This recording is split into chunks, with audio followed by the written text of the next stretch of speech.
안녕하세요. 예수님의 제자 신민수입니다. 오늘 이 시간에는 상대방의 속셈을 간파하라는 제목으로 여러분과 함께 말씀을 나누겠습니다.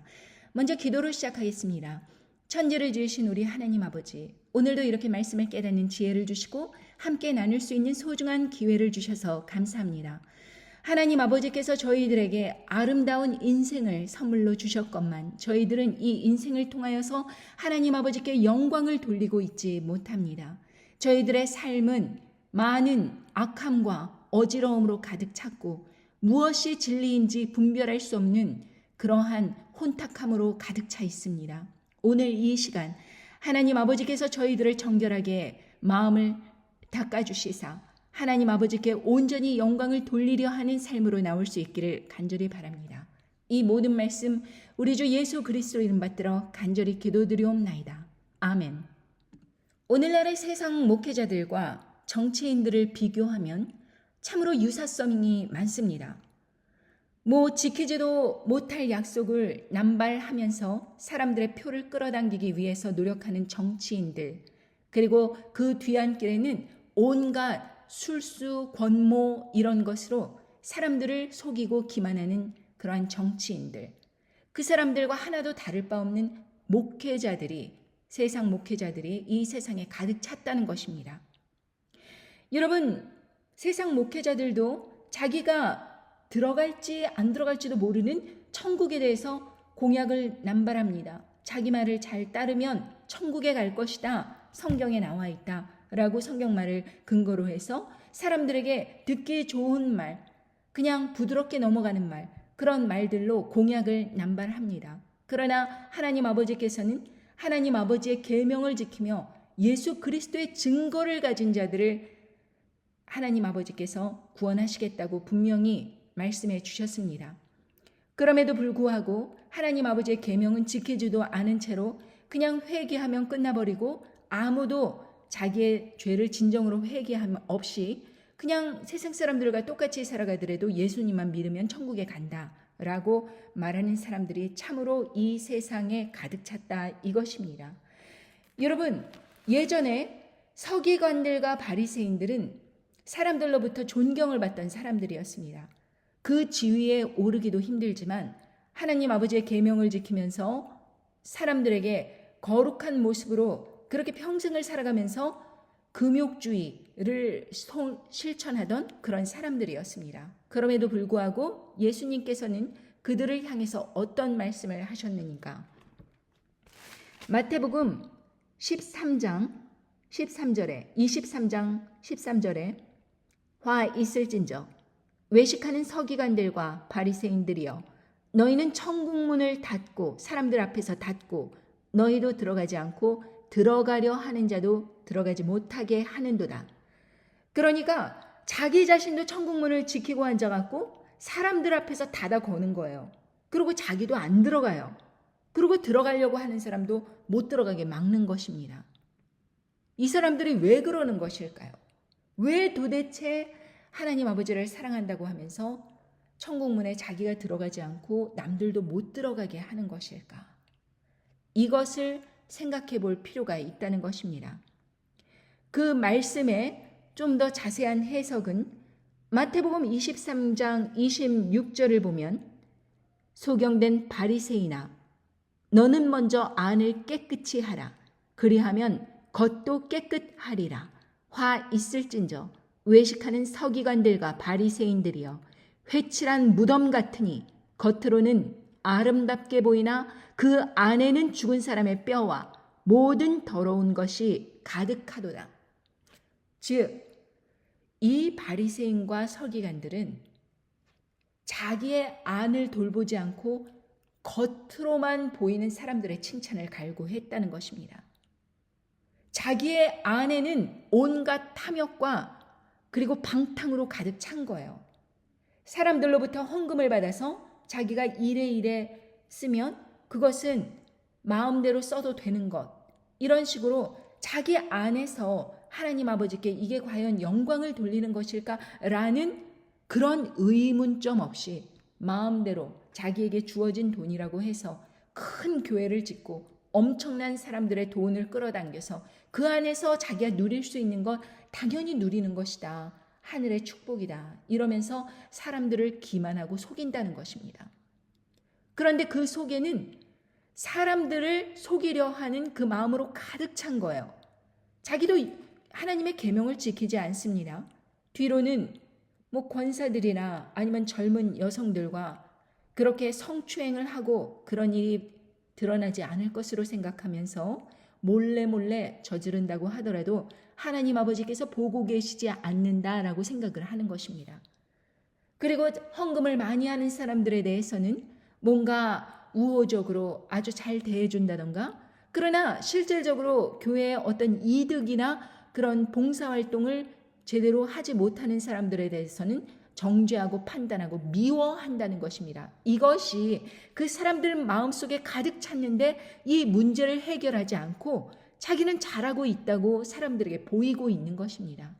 그러니 사람들 한 사람 한 사람을 하나님 아버지께서 나에게 보내주신 그런 아름다운 양이다. 이 사람들이 인생에서 아름답게 꽃피길 원한다 하면서 그 사람이 어찌 되었든 그 사람의 본질을 이해하고 하나님 앞에 기도하고 정말 잘 되도록 축복해주고, 그런 것이 아니라 그냥 큰 사람들, 장로, 권사, 집사, 안수 집사, 이런 사람들만 축복을 하고 그 사람들만 집중적으로 케어를 하는 것입니다.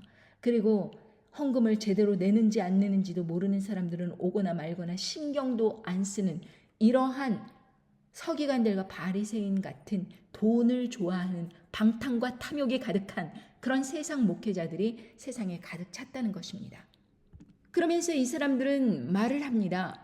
예전에 서기관들과 바리새인들은 예수님을 배척했다. 자기는 근본적으로 이 사람들과 차원이 틀리다. 이렇게 이야기를 하고 있지만 결과적으로 예수님을 믿는다, 그거만 하나 추가했을 뿐이지 서기관들과 바리새인들이 하는 행동과 하나도 다르지 않다라는 것입니다. 왜냐하면 예수님을 사랑한다, 예수님이 구원자이시다, 이렇게 사람들에게 말을 전하고는 있지만 실질적으로 예수님께서 보내주신 그 한 사람 한 사람을 사랑하지 않음으로 인해서 자기들이 예수님을 사랑을 하기 때문에 사람들을 자기가 맡은 그 양들을 사랑해야 된다는 그 마음은 생기지 않는 거예요.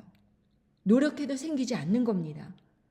그래서 예전에 그 서기관들과 바리새인들이 어떻게 했느냐 하면 자기들이 굉장히 거룩하다고 생각을 하면서 예전에 그 선지자들을 죽였던 그 조상들과는 질적으로 자기들은 틀린 사람들이다, 이렇게 생각을 했지만 그 사람들에게 마태복음 23장 29절에 화 있을진저 외식하는 서기관들과 바리새인들이여, 너희는 선지자들의 무덤을 쌓고 의인들의 비석을 꾸미며 가로되 만일 우리가 조상 때에 있었다면 우리는 저희가 선지자의 피를 흘리는데 참여하지 아니하였으리라 하니, 그러면 너희가 선지자를 죽인 자의 자손됨을 스스로 증거함이로라. 너희가 너희 조상의 양을 채우라. 새끼들아, 뱀들아, 독사의 새끼들아, 너희가 어떻게 지옥의 판결을 피하겠느냐. 이렇게 말씀하셨습니다. 현재 그 세상교회 지도자들도 똑같이 말합니다. 만일 우리가 예수님 시대에 살고 있었다면 우리는 예수님의 피를 흘리는데 참여하지 아니하였으리라, 이렇게 이야기를 한다는 것입니다. 그러면 너희가 그 예수님을 죽인 자의 자손됨을 스스로 증거함이로라, 이렇게 이야기한다는 것과 마찬가지라는 것입니다. 뱀들아, 독사의 새끼들아, 너희가 어떻게 지옥의 판결을 피하겠느냐. 예수님을 진정으로 사랑한다고 하면은 사람들에게 말씀을, 이것이 득이 되든지 경제적인 이윤이 생기든지 아니면 교회가 뻔듯하게 지어든지 말든지 일생을 통해서 예수님의 증거를 가지고 살아야 됩니다. 그렇지 않습니까? 이것이 과연 진리라고 하면 내가 이득을 어떠한 사람들의 칭찬을 얻건 말건 오히려 욕을 집어먹더라도 끝까지 자기에게 주어진 그 임무를 완성할 거라, 그것입니다. 그러나 목회자들이 자기가 있던 교회에서 쫓겨나요. 그러면은 저는 한 번도 월급을 받지 않고 그 쫓겨난 교회에서 그냥 평신도로 계속 교회에 출석하는 목회자를 본 적이 없습니다. 자기가 월급을 받아야 되는 것 마냥 교회를 다니면 당연히 자기가 신학대학을 나왔기 때문에 월급을 받아야 되는 것 마냥 그렇게 고정관념을 가지고 생활을 한다는 것입니다. 이제는 트렌드가 좀 바뀌어서 교회를 막 지려고 하지 않아요. 그리고 유튜브로 이제 사람들을 모읍니다. 그리고 그 사람들에게 헌금을 받습니다. 후원금을 받습니다. 그리고 말씀을 전한다고 하면서 살아가는 거예요.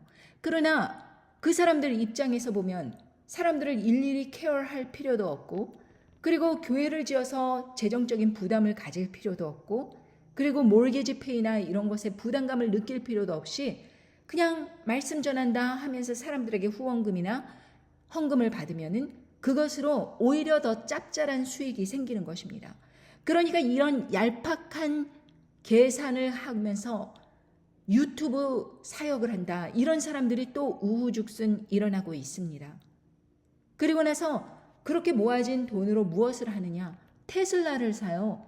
그래서 어떤 그 여자가 전도사와 결혼을 했다가 이혼을 했는데 어떤 목사와 또 재혼을 해갖고서는 뭐 말씀을 전한다 이러면서 웃기고 있습니다. 사람들을 막 웃기고 있습니다.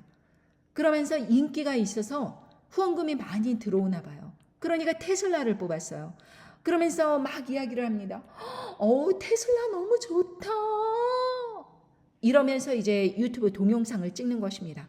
그러니까 사람들의 또 구독자 수가 늘면서 자기도 저런 멋진 인생 살아보고 싶다 이러면서 또 후원을 하고 이런 정신 나간 짓거리를 하면서 하나님께 영광을 돌리기는커녕 자기들의 실속을 차리면서 사람들에게 후원금을 받는 사람들, 이 사람들이 어떤 사람들이냐? 이 사람들은 서기관들과 바리새인들처럼 사람들에게 거룩하게 보이려고 애쓰는 사람들도 아닙니다. 그냥 자기 자신도 천국문을 들어가지 않고 천국문을 닫아걸면서 사람들도 못 들어가게 막고 서고 있는 꼴입니다. 이런 사람들을 따라가는 사람들이 과연 어디로 갈 것인가? 똑같이 세상 물질, 부귀, 영화 쫓아서 자기네들이 종교 노름을 하고 있는 거예요. 어디로 가겠습니까? 여러분도 아시다시피 제가 예전에 23, 4년간 다닌 교회에서 작년에 새신자로 등록하라고 이제 텍스트 문자가 온 것입니다. 그래서 새신자를 등록하려면은 이제 교육과정을 받아야 된다. 그래가지고 그 과정에 참여를 했는데 똑같이 다니기 시작한 남편에게는 서리집사 직분을 준다 그러면서 자기네들끼리 그러면서 남편은 서리집사 교육받으라 그러고 부인에게는 이제 저에게는 그 새신자 등록 교육을 받으라는 것입니다. 뭐 이렇든 저렇든 가서 들어봤습니다. 그랬더니 예수님이 누구신가? 하나님이 어떤 분이신가? 그걸 설명하고 있는데 결국에는 이제 교회 봉사하고 헌금 내고 이러한 생활들이 함께 있어야 이제 하나님 아버지로부터 축복을 받고 그러한 삶을 살게 된다. 뭐 이런 이야기를 전하는 것입니다.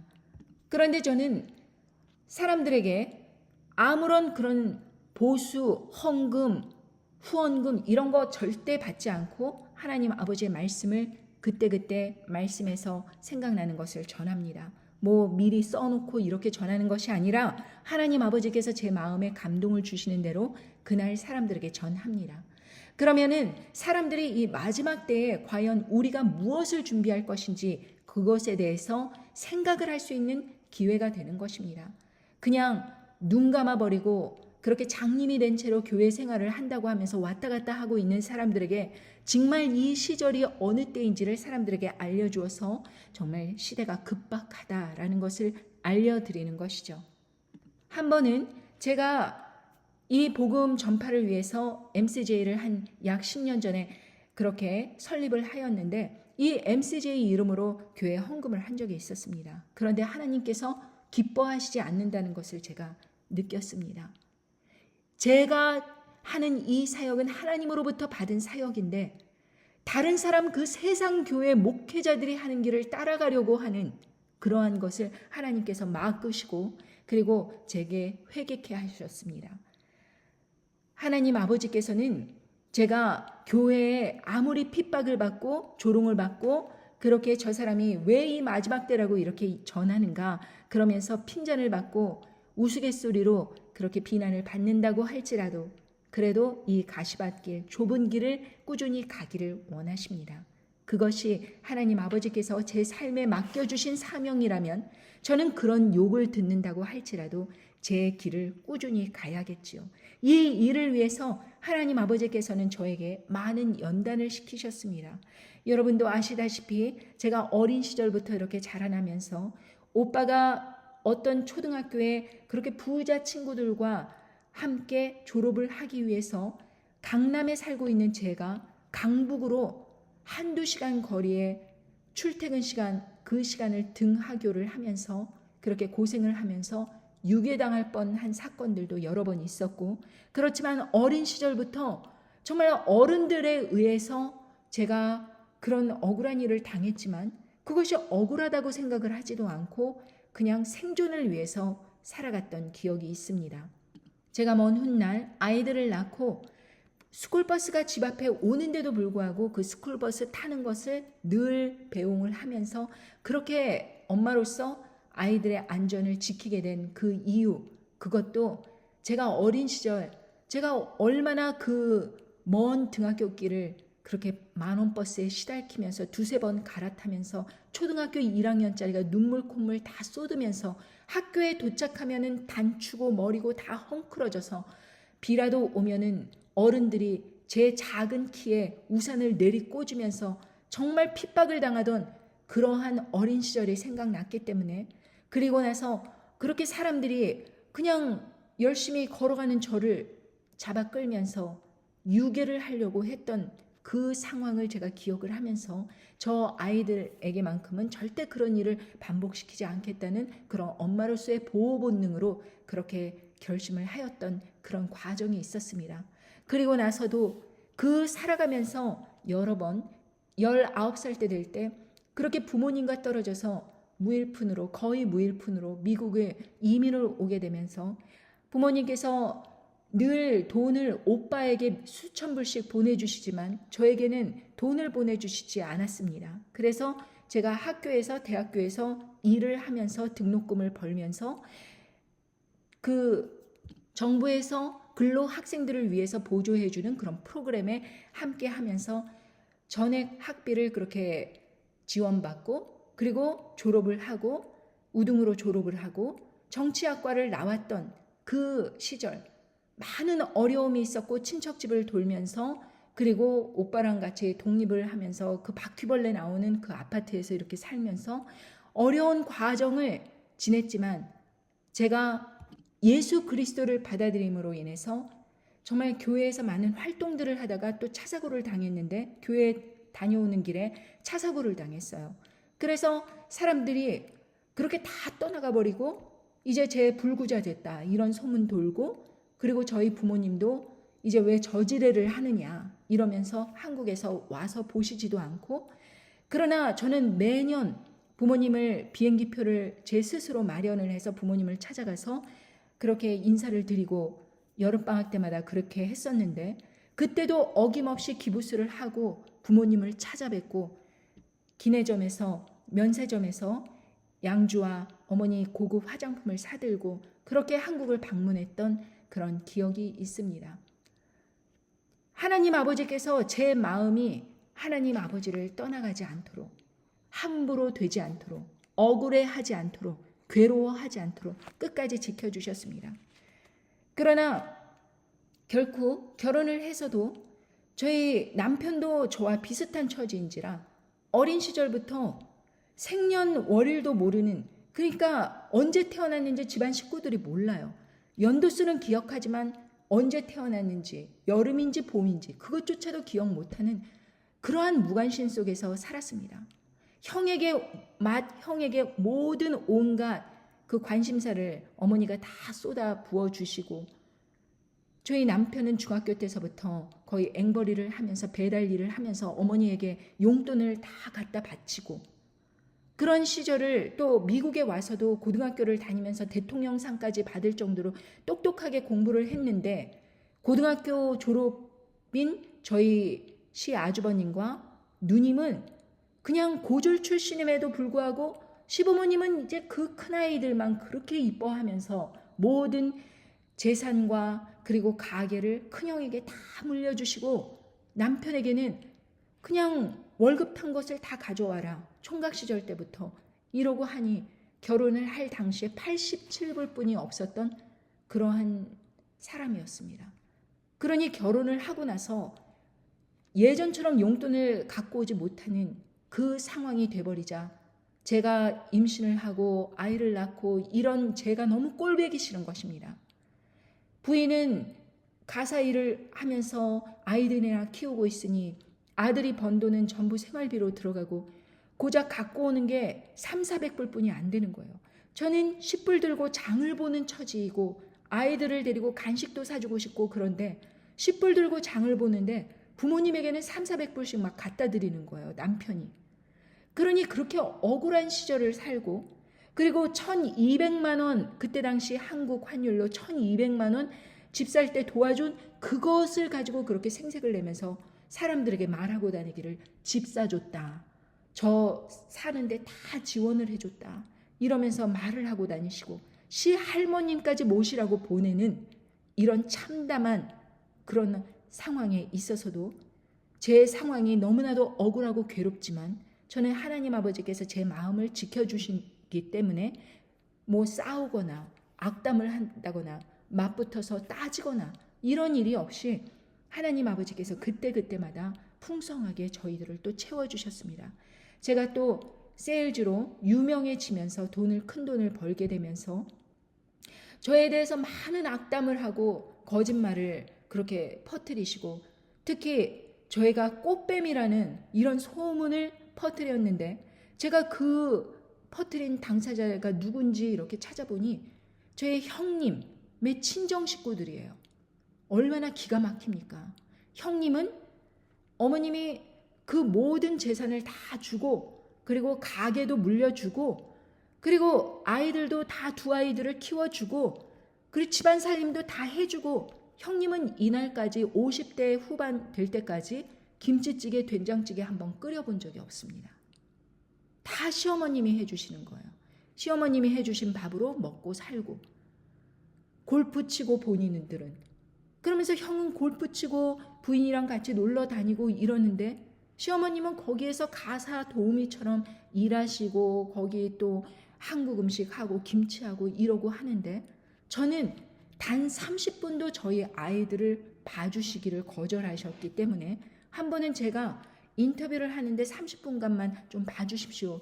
시집 근처에서 그렇게 아이들 큰 집 아이들을 봐주는 누님 집, 형님 집 아이들 아들 넷을 봐주는 그러한 상황에 저희 딸 둘을 잠시 맡겨놓고 인터뷰를 갔는데 30분간 3번을 전화하셨어요. 네 아이 찾아가라. 그러니 제가 직장을 얻으라고 그렇게 잔소리를 하시면서도 직장을 얻는 것을 협조적으로 나오는 것이 아니라 그렇게 반대를 하면서 회방을 하면서 뒤로는 아유 참 내가 다 살림해주고 뭐 이렇게 한다 이러면서 말하고 다니셨기 때문에 사람들은 제가 굉장히 나쁜 막내 며느리로 그렇게 알고 있는지라 많은 누명을 쓰고 괴로움을 당했습니다. 그럼에도 불구하고 하나님 아버지께서 많은 그 경제적인 축복을 해주셨어요. 그렇게 집에 영화관, 소규모 영화관까지 있을 정도로 뭐 그래봤자 가족들이 시간 날 때마다 그 방에 들어가서 영화관처럼 시청을 하는 것입니다. 영화를 보는 것이죠. 그거는 다른 용도로 쓰는 것이 아니라 영화만 관람을 하는 그런 곳입니다. 그러니 그런 시설까지 이렇게 갖춰진 그런 좋은 집에 살고 벤츠 20년 동안 탈고 그러니까 이 모든 축복을 하나님 아버지께서 주셨는데 이것을 뺏을 수가 없으니 너무 셈이 나는 것입니다. 그러니 어떡하겠어요? 막말과 욕지거리와 누명과 조롱과 그리고 남편이 3개월 동안 누님 그 매형 덕분에 그 알바한 걸 가지고 평생 쟤는 내 덕분에 직장 얻었다 이런 이야기를 하는 거예요. 그런데 남편과 제가 둘 다 직장을 잃어서 힘들어 했을 때 그때 가족들이 이제 얼굴 보고 살지 말자. 니네는 니네 갈 길 가라. 뭐 이렇게 하면서 박대를 했던 그런 시절이 있었습니다. 남편은 일용직으로라도 써달라고 형에게 부탁을 했지만 시아주버님은 매몰차게 이제 거절을 하고, 시어머님도 너 이럴려면 찾아오지 말아라 하면서 등짝을 내리치면서 내쫓아 버리시던 그러한 상황이 있었는데도 불구하고 몇 년 뒤에 저희가 또 직장을 잘 얻어서 승승장구하면 또 우리 며느리가 어쩌고 저쩌고 그러면서 칭찬을 하면서 또 잘해주고, 뭐 갈비 해놨으니까 먹으러 와라 이러면서 또 친하게 지내고, 이런 일들을 반복을 하면서 저는 하나님 아버지께서 계속해서 저희들 삶에서 풍성함으로 채워주시는 거예요. 그리고 어려운 시절에 사람들이 우리를 어떻게 대했는가라는 것을 목격하게 하셨습니다. 아무튼 이런저런 과정을 겪으면서도 사람들이 저는 흙수저니 금수저니 이러면서 따지면서 부모님 탓을 하는 걸 저는 이해할 수가 없어요.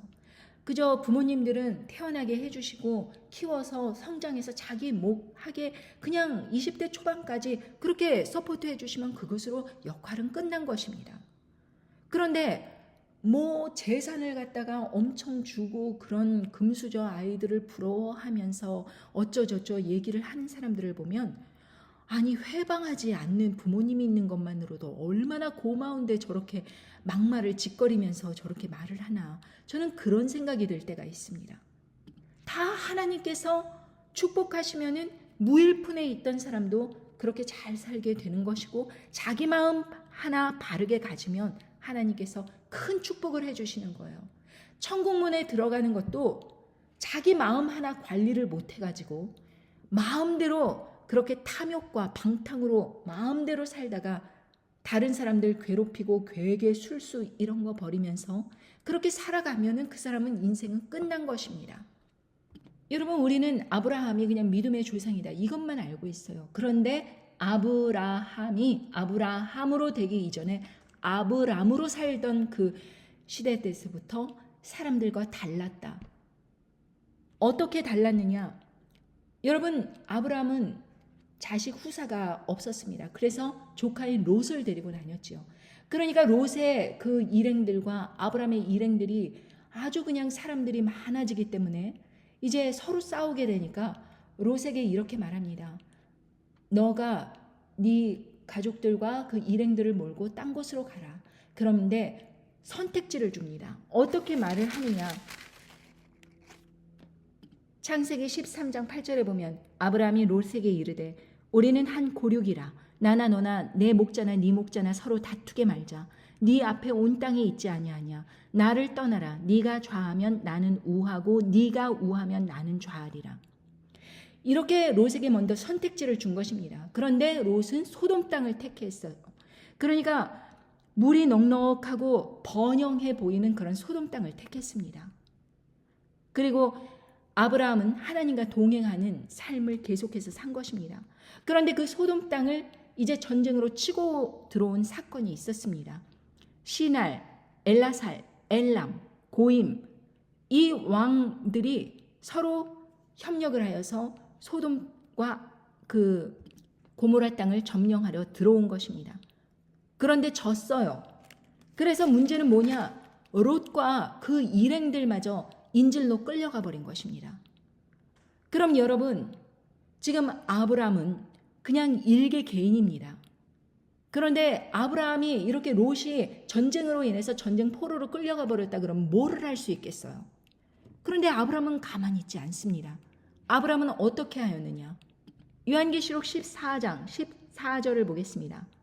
아브라함이 그 조카의 사로잡혔음을 듣고 집에서 길리고 연습한 자 318인을 거느리고 단까지 쫓아가서 그 가신을 나누어 밤을 타서 그들을 쳐서 파하고 다메섹 좌편 호바까지 쫓아가서 모든 빼앗겼던 재물과 자기 조카 롯과 그 재물과 또 부녀와 인민을 다 찾아왔더라.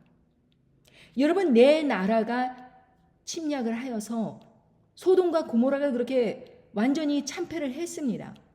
그러면은 일개 개인이 그냥 용사들 318인 민병대를 이끌고 가서 이 전쟁에서 승리를 해왔다. 이것은 하나님 아버지의 역사하심이 없으면 불가능한 일입니다. 아브라함은 그걸 안 것입니다. 자기 목숨을 바쳐 하나님 아버지의 영광을 위해서 싸우더라도 하나님 아버지께서 승리를 주실 것이라는 것을 알고 용사 318인을 연습시켜서 그냥 무작정 치고 들어간 것입니다. 그랬을 때 하나님 아버지께서 믿음을 보시고 승리를 주셨습니다. 그래서 돌아오는 길에 아브라함은 자기가 취한 그 재물의 10분의 1을 또 멜기세덱에게 드립니다. 창세기 14장 19절과 20절을 보면 그가 아브라함에게 축복하여 가로되 천지의 주제시오 지극히 높으신 하나님이여 아브라함에게 복을 주옵소서 너희 대적을 네 손에 붙이신 지극히 높으신 하나님을 찬송할지로다 하매 아브라함이 그 얻은 것에서 10분의 1을 멜기세덱에게 주었더라. 여러분, 멜기세덱이 하나님 아버지를 이렇게 찬양을 했을 때 아브라함은 알아본 것입니다. 하나님으로부터 온 사람이구나. 온 그런 특별한 사람이구나. 그리고 자기의 그 얻은 것에서 10분의 1을 멜기세덱에게 드린 것입니다. 믿음으로. 그런데 반면 소돔과 고모라, 그러니까 롯이 살던 그 소돔 왕은 이렇게 이야기합니다.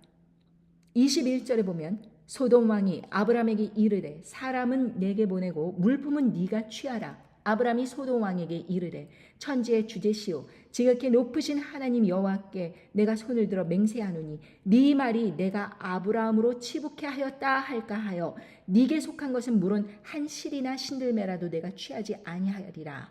자, 여러분, 멜기세덱에게 대했던 그 아름다운 모습과 지금 소돔 왕을 대하는 것이 완전히 틀린 것입니다. 소돔 왕은 자기가 이렇게 궁지에 몰렸을 때 아브라함이 도와줬으니까 아브라함에게 너가 그 모든 물품을 다 취해서 가져가라 이렇게 말을 하는 것입니다. 지금의 그것으로 보면 전쟁에서 승리했으니까 그 승리한 대가로 몇 천억 원 되는 거 네가 가져가라 뭐 이렇게 이야기했다는 뜻입니다. 그런데 아브라함은 단연코 거절해버렸습니다. 한 실이나 신들매라도 너로부터 취하지 않겠다 이렇게 강경하게 나옵니다. 이유는 이것입니다. 네 말이 앞으로 내가 아브라함으로 치북해 하였다 할까 걱정하기 때문이라고 합니다. 그러니까 소돔 왕으로서 보면은 왜 그런 말을 했을까? 왜 이 물품들은 네가 다 가져가라 이렇게 하면서 아주 관용을 베풀려고 했을까? 소돔 왕 입장에서 보면 너무 창피한 것입니다. 일개 민병대가 이 소돔의 그 큰 나라, 이 나라보다 더 승하여서 오히려 자기를 구출해주는 그런 지경에 왔다는 것을 알리는 것이 창피한 것입니다.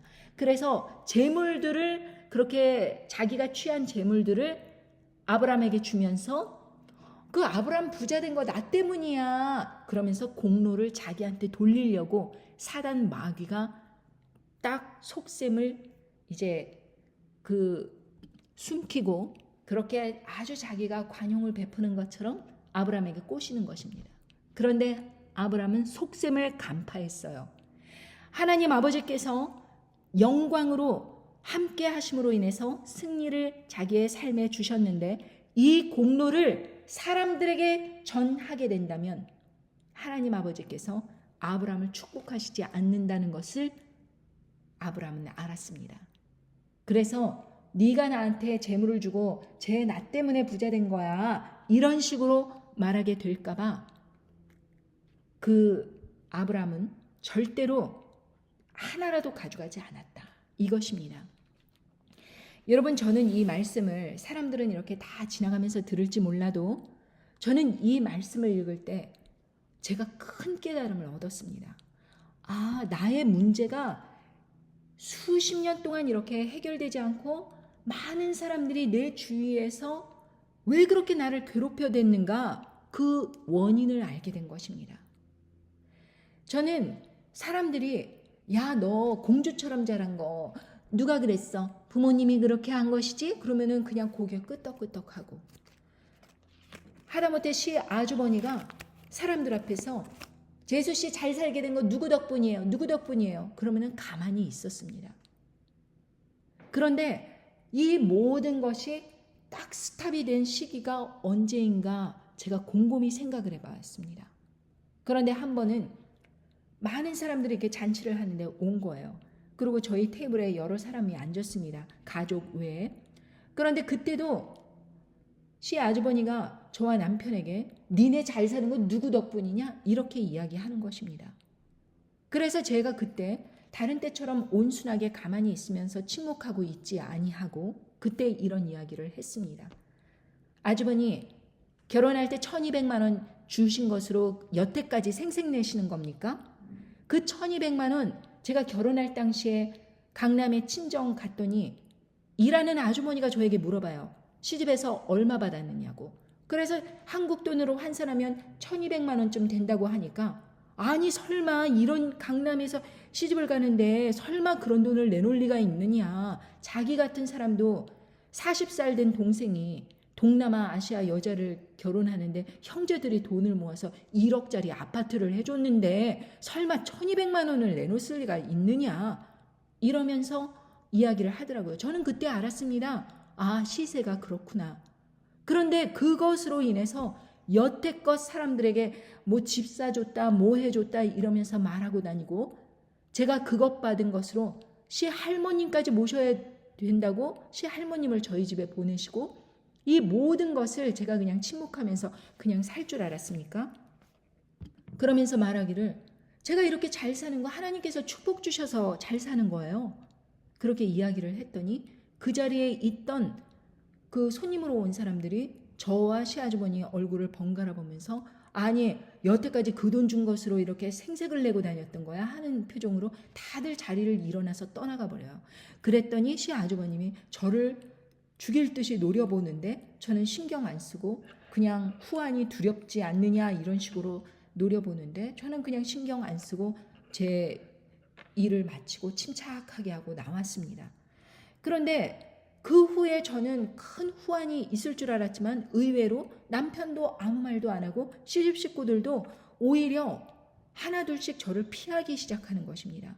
그 전에는 있는 것들이 더하다면서 돈 내놓으라고 막 이런 말을 갖다가 막말을 하시고 그러시던 분들인데 어느 순간서부터 저에게 말조심을 하시기 시작하고 그게 제가 거의 50이 가까워질 때 팬데믹 시작하기 바로 직전 그때서부터인데 그때서부터 갑자기 무슨 바람이 불어오셨는지 동부에서 서부로 이사를 가신 것입니다.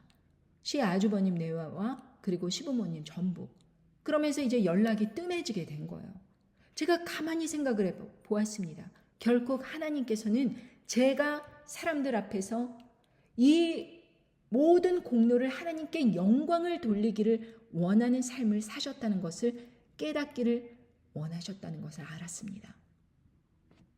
여러분 세일즈를 하면은 정말 말도 안 되는 손님들이 많아요. 그런데 손님이 아니라 저희 광고를 이제 줄 거 아닙니까? 제가 이렇게 광고를 하면서 하는데 광고를 담당한 그 담당자가 이제 크리스천계의 그런 신문사, 조그만 신문사에 그러한 광고 담당하는 사람이 목사인데 그 사람이 저에게 계속 찾아오는 것입니다. 광고를 한번 내줬더니 계속 내라고 이제 계속 딜러에 찾아와서 커피 마시고 딜러에서 이제 손님들을 위해서 만들어 놓은 빵이라든가 과자라든가 이런 거를 막 먹으면서 마치 손님 행세를 하면서 제 테이블에 앉아갖고 뭐 비즈니스 잘 되냐 이러면서 그런 소리를 하고 그래요.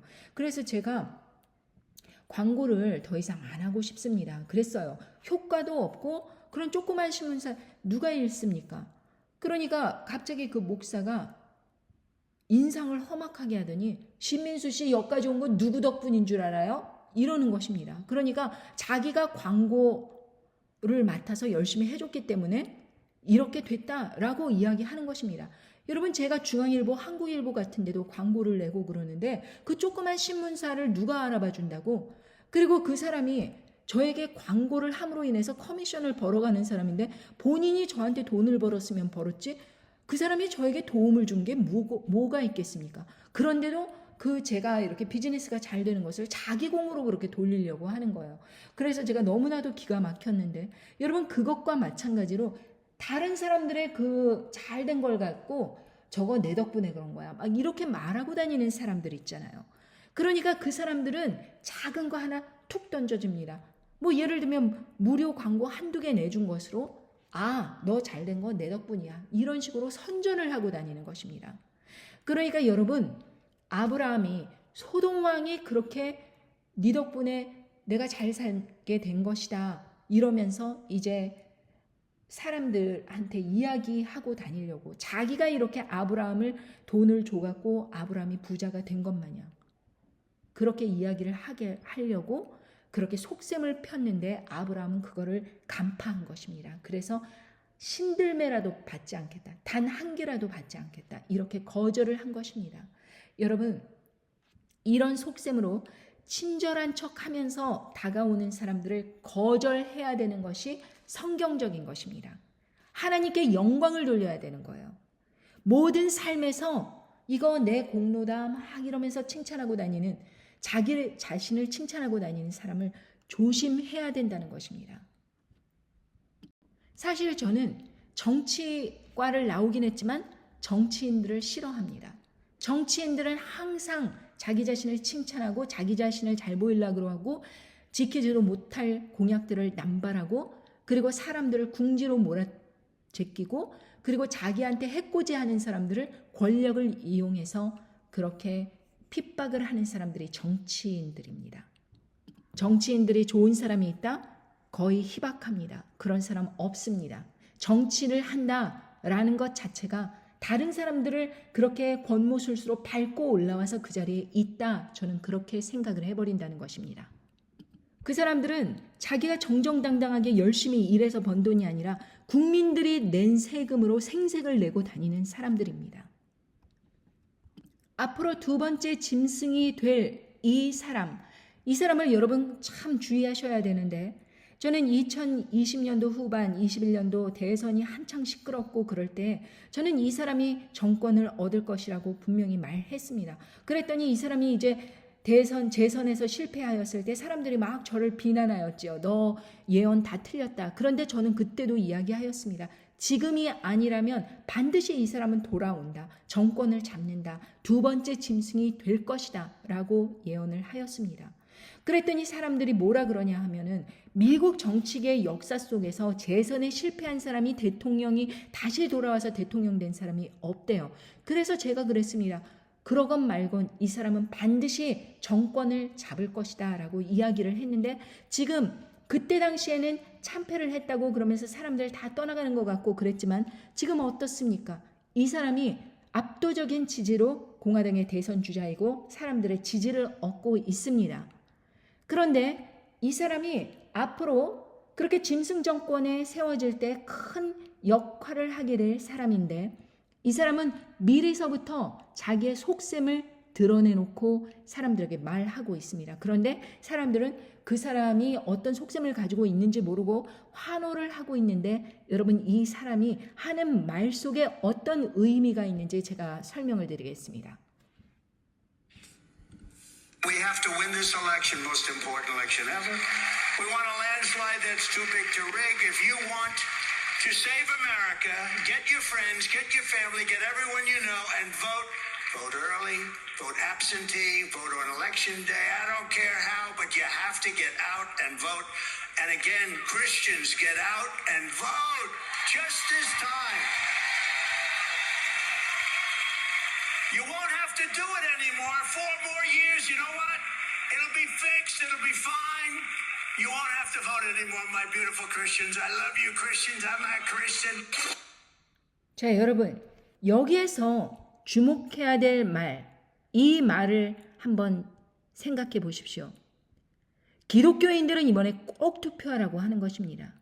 왜 그 종교적 자유가 있는 미국에서 이슬람교도들도 있고 불교인들도 있고 다양한 종교가 있는데 그래서 대선 주자들은 보통 종교를 언급하지 않습니다. 그런데 왜 이 사람은 기독교라고 딱 언급을 했을까요?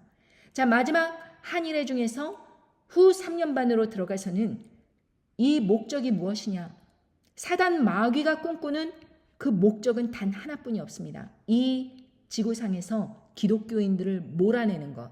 그런데 기독교인들을 어떻게 몰아내는가? 짐승 우상 경배를 통해서 짐승의 이미지에게 경배하는 것을 통해서 이 기독교인들의 믿음을 배도하게 하고 실족하게 하고 구원을 잃게 만드는 것입니다. 그리고 이제 짐승의 표를 받지 않으면 매매조차 할 수 없는 세상이 오기 때문에 그 매매를 하기 위해서 사람들이 다 자기의 그 빵을 얻기 위해서 사람들이 다 그 짐승의 표에 참여하게 됨으로 인해서 짐승화가 되는 것입니다.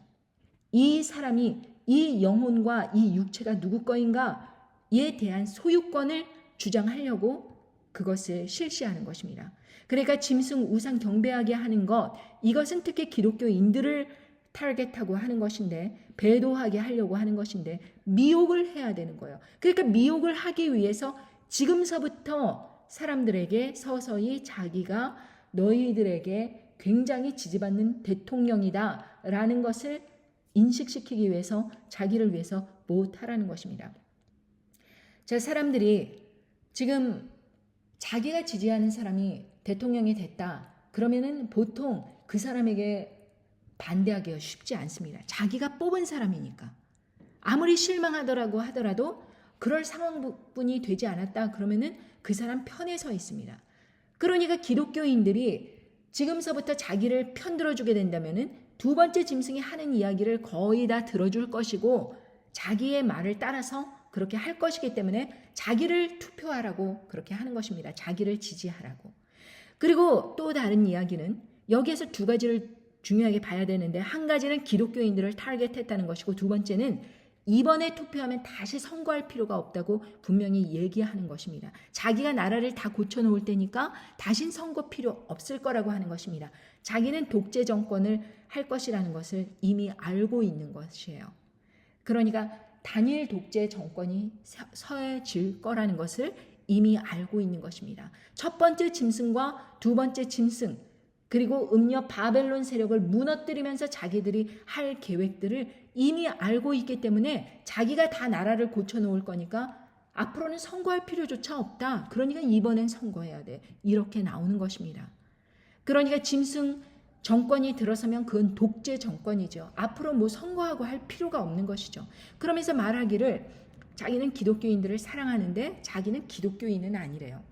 자, 여러분, 이 짧은 말에 모든 것이 함축되어 있습니다. 속셈이 들어가 있는 거예요. 그런데 들어도 이렇게 환호를 하면서 아무런 그런 문제의식을 느끼지 못하는 것입니다. 그리고 여러분, 적그리스도의 그 속셈을 간파한다면 앞으로 어떤 세상이 벌어질지, 그 사람이 대통령이 된 다음에 어떤 세상이 벌어질지 예측을 하고 성경 말씀에 부합되는 그런 일이 일어나는구나 라고 알 수 있는 것입니다. 특히 이 사람은 성경 말씀에 예언하신 대로 다니엘 8장 23절에 이 내 나라 마지막 때에 패역자들이 가득할 즈음에 한 왕이 일어나리니 그 얼굴은 엄장하며 괴휼에 능하며 그 권세가 강할 것이나 자기 힘으로 말미암은 것이 아니며 그가 장차 비상하게 파괴를 행하고 자의로 행하며 형통하며 강한 자들과 거룩한 백성을 멸하리라.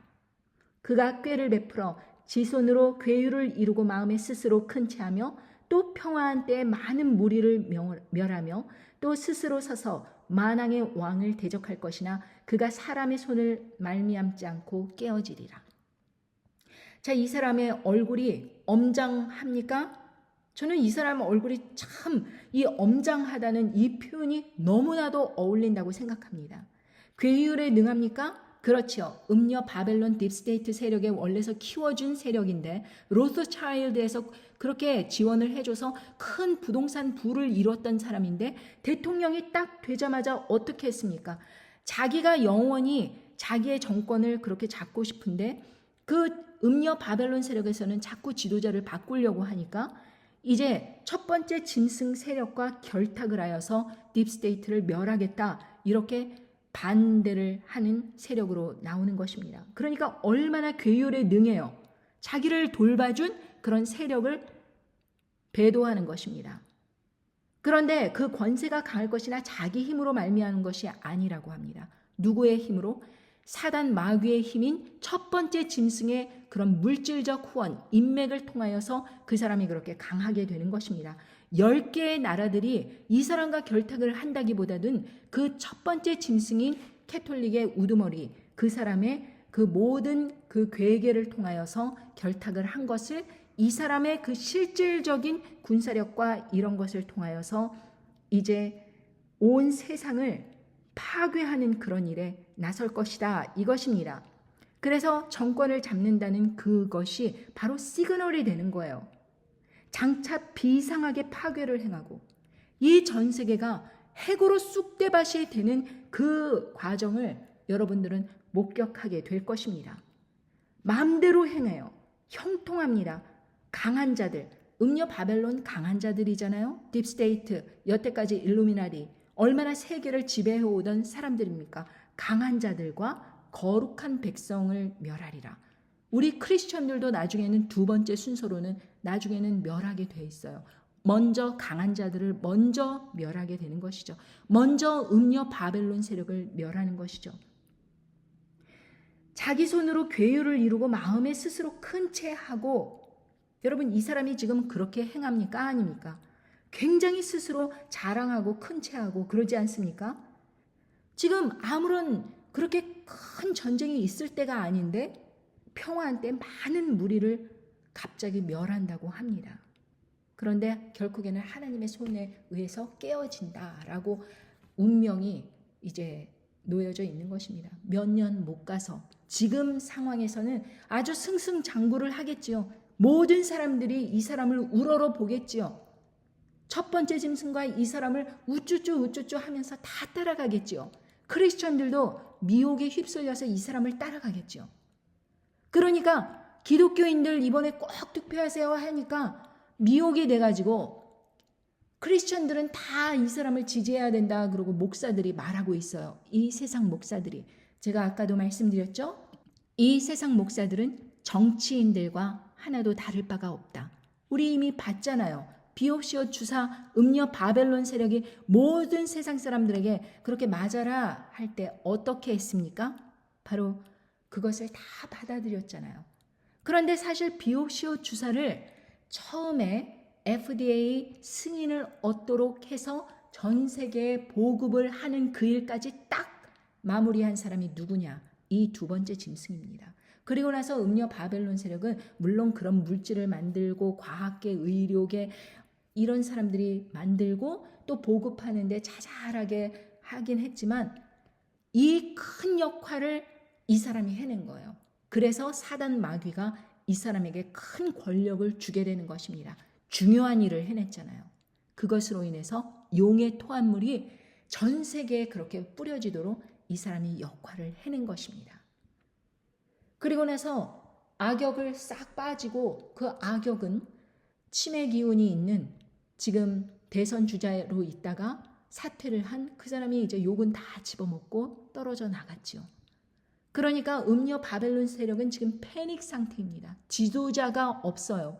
그냥 우후죽순으로 자기들의 그 명색을 이루고 있는데 많은 그 가증한 것들의 어미라 이렇게 이야기를 했지만 그 모든 사람들이 각자의 이해관계가 틀려서 지금 우후죽순으로 중부난방입니다. 그런데 이 두 번째 짐승과 첫 번째 짐승은 단일화가 돼서 아주 자기들의 계획을 쫙 펼치고 있는 거예요. 그래서 전 세계가 이 사람을 그토록 지지하는 분위기로 이제 간 것입니다. 자작극인지 어떤지 모르겠지만 귓볼에 총알이 스치는 그 사건, 그것도 마찬가지로 여러분 이 모든 것들이 사람들이 열광하게끔 모두 그 일들이 천천히 이루어져 가고 있는 거예요.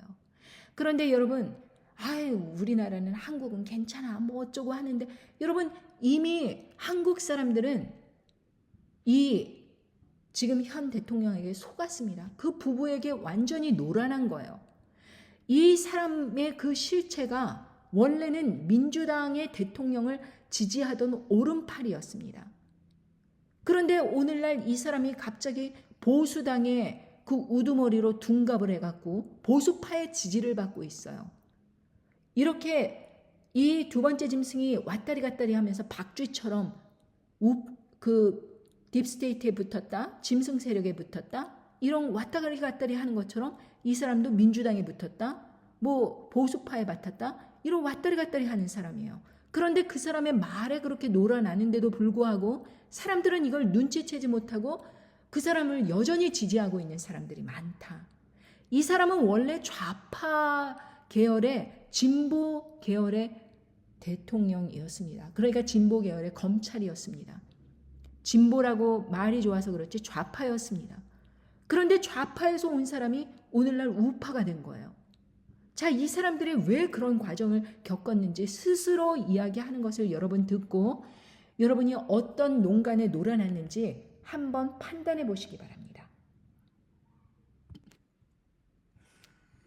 지난 박근혜 정부 당시 최순실 게이트는 비서실세가 무소불위의 권력을 휘두르며 나라 국간을 거덜내는 실로 충격적인 사건이었습니다. 이 일로 박근혜 전 대통령은 탄핵이 되었습니다. 그런데 말입니다. 박 전 대통령의 수사특검 소속이었던 당시 윤석열 검사는 다음과 같이 발언을 합니다. 한번 들어보시겠습니다.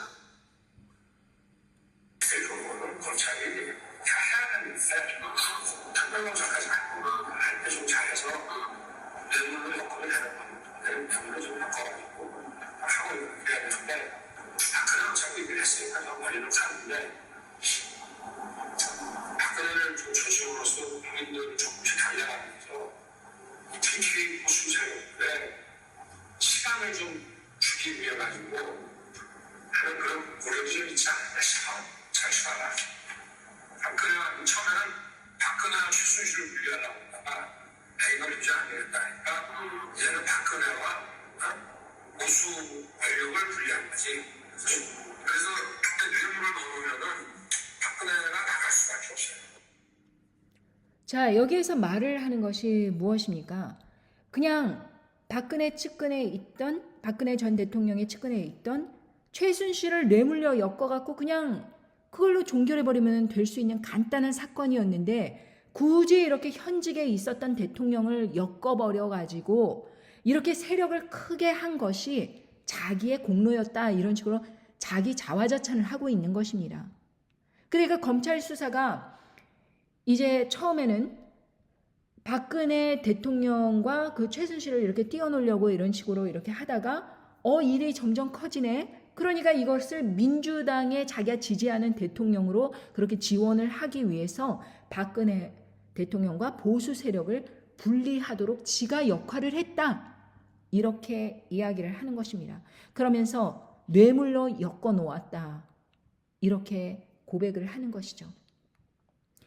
여러분, 참 끔찍하지 않습니까?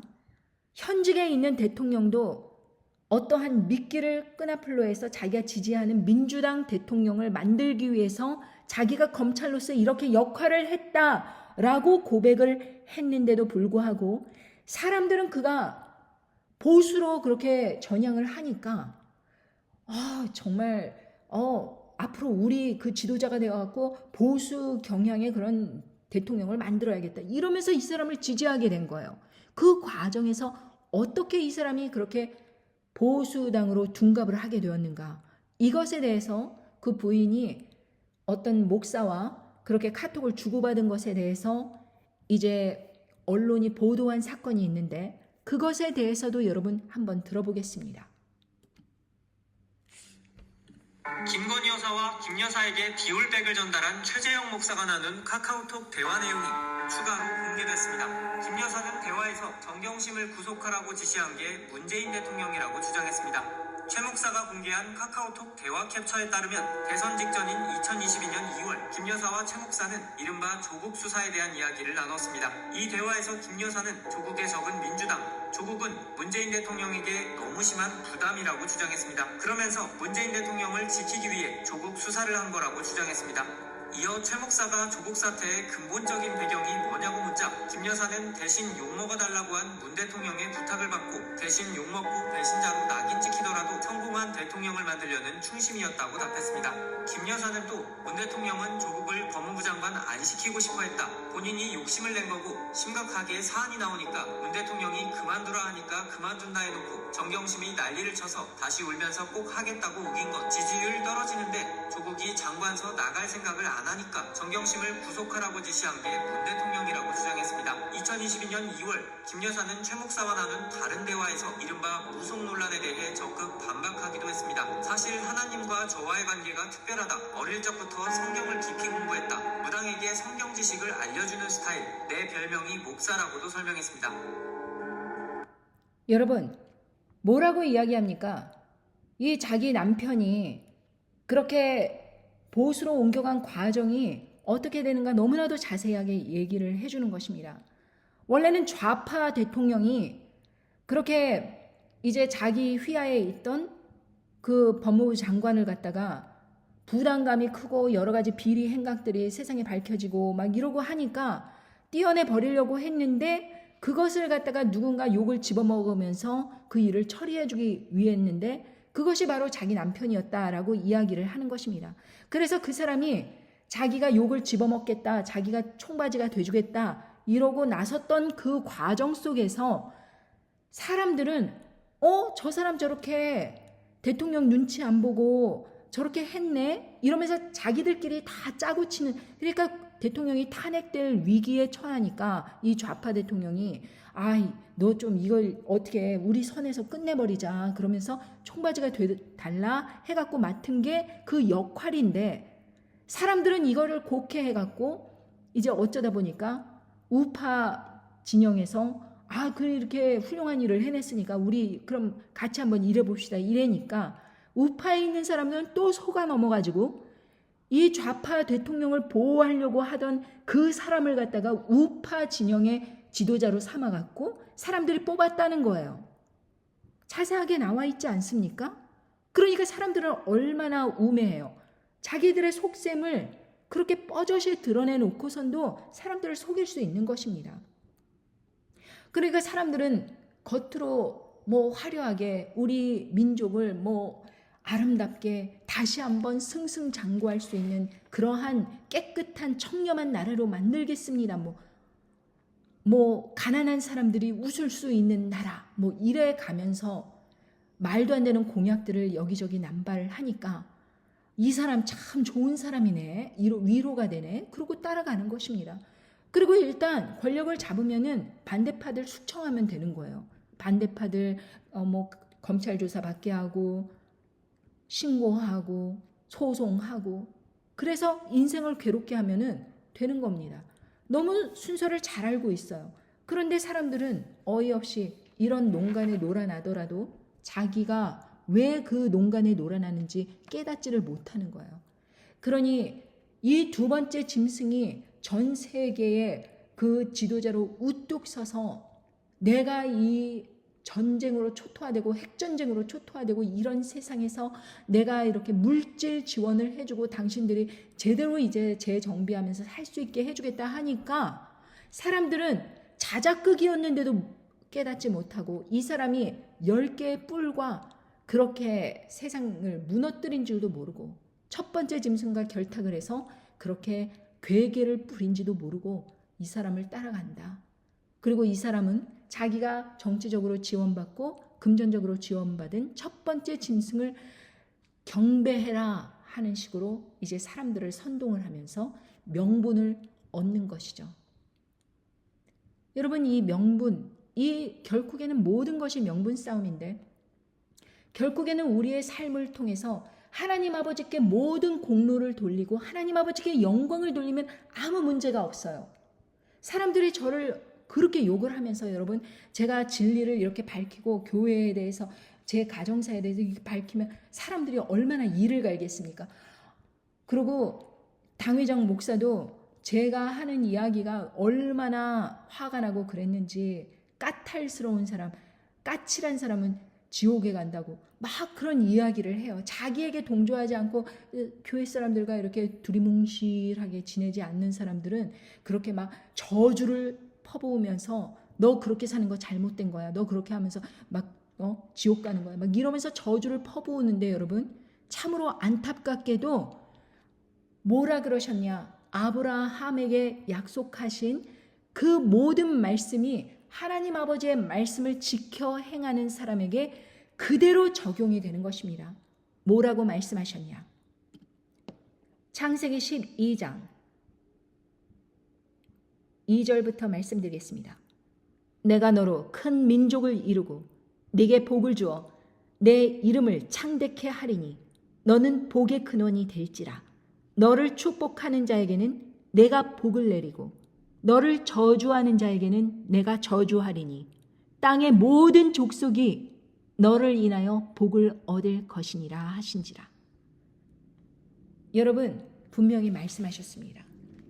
하나님 아버지의 자녀된 그런 사람을 축복하는 사람은 자기가 축복을 받는 거예요. 반면 그런 사람들을 저주하고 욕하는 사람에게는 자기가 아무리 하나님을 열심히 섬겼네 어쨌네 큰 교회 당회장 목사이네 이러면서 자랑하고 이러고 다닌다고 하더라도 저주를 받는 것입니다. 그러니까 하나님 아버지께서 이러한 메커니즘으로 저를 지켜주신다는 것입니다. 왜 없었겠습니까? 저를 저주하는 사람들 굉장히 많았지만 자기 인생에서 죽고 병들고 사업 망하고 자녀가 죽고 비참한 노후를 맞이하고 연금이 뺏기고 그 모든 과정을 제 눈으로 제 귀로 목격하고 듣게 하셨습니다. 그래서 저는 담대하게 여러분에게 전할 수 있는 것입니다. 제가 예전에 책을 출판하기 위해서 어느 그 기독교 출판사와 계약 단계까지 이루고 그렇게 출판할 단계까지 이르렀는데 갑자기 그 마지막 날에 출판이 취소된 거예요. 그 출판사의 사장님이 한국에 있으니까 미국의 교포사회에 있는 큰 교회 당회장 목사에게 전화를 한 것입니다. 내가 그 지역에 사는 이러이러한 사람을 책을 출판하려고 하는데 이 사람이 어떤 사람이냐 저에 대해서 물어본 것입니다. 그랬더니 그 사람이 그 사람 차 파는 사람이에요. 세일즈맨이에요. 괜히 그 출판사 공신력 떨어지게 왜 그런 사람 책을 출판해줘요? 이랬다는 것입니다. 그래서 출판이 취소된 것입니다. 그래서 결국에는 먼 훗날 제가 제 스스로 자비를 들여서 그 책을 출판하게 된 것이 그날이 오면입니다. 그런데 반면 그 목회자는 제가 이제 그 사람들에게 그 사람의 소식을 어떻게 듣겠습니까? 그런데 설교 시간에 이런 이야기를 들은 것입니다. 그 교회 당회장 목사 있지요? 글쎄 며칠 앞두고 그 은퇴를 하게 되는데 은퇴하기 몇 달 전에 그냥 자기 스스로 사임하게 될 수밖에 없는 사정이 됐다는 거예요. 그게 무슨 말이냐 하면은 그분 은퇴 자금이 다 날라간 거예요. 퇴직금을 못 받게 됐다는 겁니다. 이러면서 예화를 들면서 설명을 들었습니다. 저는 그때 깨달았습니다. 그 사람의 한마디로 인해서 그 사람이 차곡차곡 교회를 개척해서 그렇게 큰 교회로 성장시켜서 평생을 일군 교회에서 퇴직금을 못 받게 되었구나 라는 것을 깨달았습니다. 여러분, 다른 사람의 사역을 회방하면 자기가 그런 꼴을 당하는 거예요. 그 사람은 그렇게 회방을 하는 것이 그렇게 큰 일을 초래할지 알았겠습니까? 알았으면 안 했겠죠. 근데 그 사람은 하찮게 본 것입니다. 저 사람이 무슨 하나님의 사람이야? 이렇게 하찮게 보고 그냥 하고 싶은 말을 한 것입니다. 그런데 결국에 자기의 은퇴 자금을 하나도 못 받게 되었다. 퇴직금을 못 받게 되었다. 이것입니다. 그러니 얼마나 어려운 경제 사정으로 그 노후를 보내겠습니까? 그 말 한마디 때문에, 그 회방 때문에. 여러분, 하나님의 말씀은 그렇게 이루어지는 것입니다. 그냥 허공으로 날아가 버리는 그런 법이 없어요. 여러분, 사람들의 그 속셈을 간파한다는 것은 이렇게 중요한 것입니다. 그러니까 그 사람이 하는 말을 잘 새겨듣고 그리고 여러분들께서 여러분들의 모든 앞으로의 일을 할 때에 아무나 덥석덥석 믿지 말고 그렇다고 아무나 싸우지 말고 그 사람이 하는 말을 잘 들어보십시오. 자꾸 내 얘기 하려고 하지 말고 그 사람의 이야기를 잘 들어보세요. 그럼 그 사람이 자기의 속셈을 불현중의 이야기를 합니다. 바로 그것이 그 사람의 본질일 때가 많습니다. 그 사람의 속셈일 때가 많아요. 그 사람이 자기의 인생을 그렇게 끌어온 동기가 될 때가 많습니다. 그러니까 그 사람이 하는 이야기를 듣고 내 이야기는 좀 줄이십시오. 그런 것이 아마도 여러분들과 제 삶에서 살아가면서 그 사람들, 특히 정치인들의 이야기, 그 사람들의 이야기를 잘 듣고 앞으로 저 사람이 저런 일을 하겠구나 라는 것을 깨닫고 경계하십시오. 그리고 결론은 모든 영광은 하나님께 돌려야 합니다.